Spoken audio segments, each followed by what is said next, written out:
नमस्कार दोस्तों, आज मैं बात करने वाला हूं एजुकेशनल एम की। शिक्षा के उद्देश्य पर कई सारे मनोवैज्ञानिकों ने कई सारे शिक्षाविदों ने अपने अपने थॉट दिए हैं, लेकिन यहां मैं बात करने वाला हूं मनोवैज्ञानिक बेंजामिन ब्लूम के बारे में। अमेरिकी मनोवैज्ञानिक जिनका जन्म हुआ था 1913 में और मृत्यु हुआ 1999 में। तो उन्होंने जो ये थ्योरी दिया, ये सिद्धांत दिया, जिसको यहाँ पर लिखा है कि बेंजामिन ब्लूम जिनका जन्म हुआ 1913 में और इनकी मृत्यु हुई 1999 में। बेंजामिन ब्लूम थ्योरी जो 1956 में दिया गया, जिसको ब्लूम टेक्सोनोमी भी कहा जाता है। ये अमेरिकन मनोवैज्ञानिक थे जो शैक्षिक उद्देश्यों को 3 डोमेन अर्थात 3 कार्यक्षेत्र में वर्गीकृत किया है।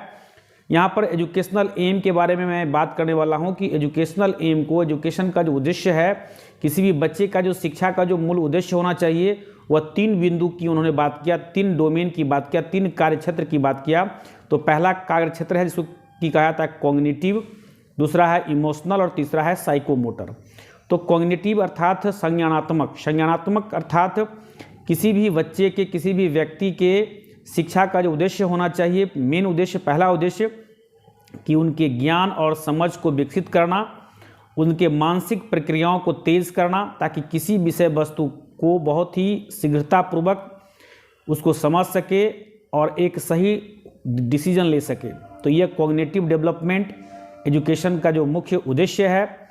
दूसरा है ये जो इमोशनल अर्थात भावात्मक उद्देश्य जो है, चूँकि ये कॉग्निटिव डेवलपमेंट से बच्चा जो है सो डॉक्टर बन पा रहा है, इंजीनियर बन पा रहा है, IAS IPS बन पा रहा है, लेकिन यदि उसमें इमोशनल डेवलपमेंट नहीं हुआ है तो वह एक सामाजिक, उसके अंदर मॉरलिटी, नैतिकता का विकास नहीं हो पाता है, जिससे कि वह व्यक्ति अपने कर्तव्यों को सही ढंग से निर्वहन नहीं कर पाता है, सामाजिकता उसमें डेवलप नहीं हो पाती है, पारिवारिकता उसमें डेवलप नहीं हो पाती है।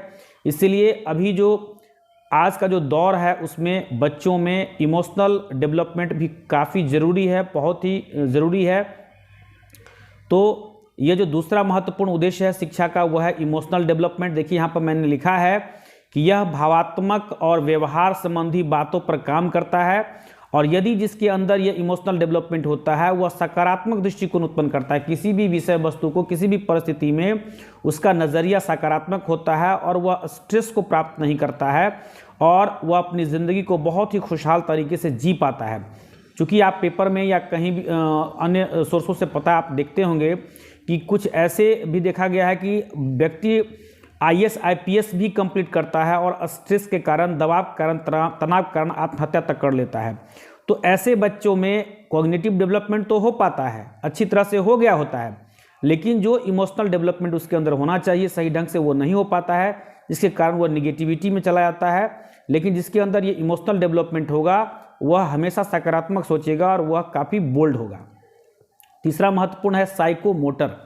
तो साइकोमोटर अर्थात क्रियाशीलता, यानी कि ऐसे व्यक्ति, ऐसे विद्यार्थी जो कि कॉग्निटिव डेवलपमेंट के साथ साथ भावात्मक डेवलपमेंट के साथ साथ जो है सो उसका शारीरिक डेवलपमेंट निश्चित रूप से होना चाहिए, क्योंकि शारीरिक, यदि शरीर स्वस्थ होगा तभी उसका ब्रेन स्वस्थ होगा, और ब्रेन स्वस्थ होगा तभी उसके अंदर भावात्मकता का विकास होगा। इसीलिए साइकोमोटर अर्थात क्रियात्मक अर्थात मनोक्रियात्मक, मन और शरीर दोनों को मिलाकर करके मन भी स्वस्थ होना चाहिए और तन भी स्वस्थ होना चाहिए। और यहाँ पर मैंने लिखा है कि यह शारीरिक गतिविधियों को संतुलन करता है तथा कौशल विकसित करने में इसका सहयोग होता है। तो आज का जो दौर है, जिसमें कि आज जो बेरोजगारी का दौर है, उसमें जो है सो कौशल भी डेवलप करने पर ज़्यादा जोर दिया जाता है। तो इसके लिए यहाँ पर साइकोमोटर डेवलपमेंट है।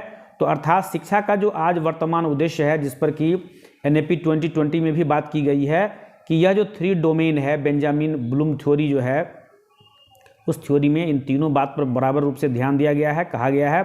तो यह था मुख्य रूप से हम लोगों ने हल्का सा फोकस किया बेंजामिन ब्लूम थ्योरी पे। तो अगला वीडियो में हम खास करके एजुकेशनल एम का जो बेंजामिन ब्लूम थ्योरी का जो ये पहला पॉइंट है कॉग्निटिव डेवलपमेंट, उस पर मैं फोकस करूंगा और इस पर एक नया वीडियो लाऊंगा। इन्हीं बातों के साथ मैं आज का वीडियो समाप्त करता हूं। धन्यवाद।